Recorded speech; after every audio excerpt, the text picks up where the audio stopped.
You know my point of view on what's going on in Dover at the moment. It's the same point of view shared by many out there. We're watching thousands upon thousands of these economic migrants, should we call them, coming across on those rubber boats on a daily basis, and we watch them being escorted in by border force and everything else. Well, it's probably all going to change anyway with the change of Prime Minister and everything else. But we have a situation where there was a policy put in place to send them to Rwanda. And there was a plane, if you remember that, on the 14th of June, which was about to do just that very thing, shipped some of them off, and it got grounded at the last minute. Well, it looks like it's going to all be looked at this week.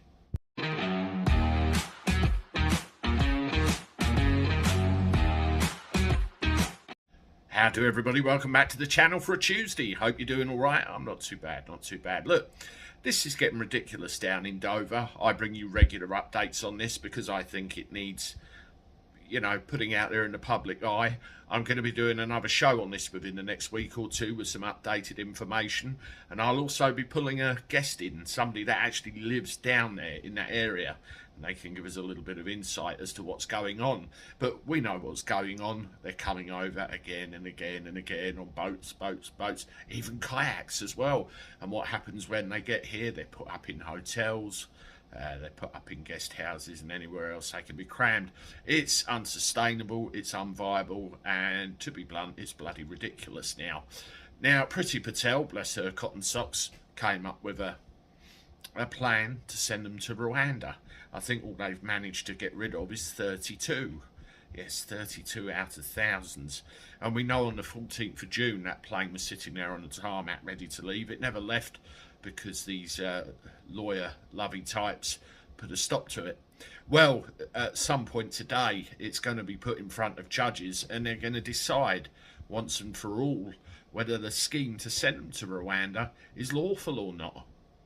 And there's stories coming up in the press like this one here, where people are sitting here living in fear, saying they would rather die than go to Rwanda. Well, you've crossed all of this thing, put yourself at the risk of people smugglers, got the grand cherry at the top of the pie, and now you are a little bit worried about ending up somewhere.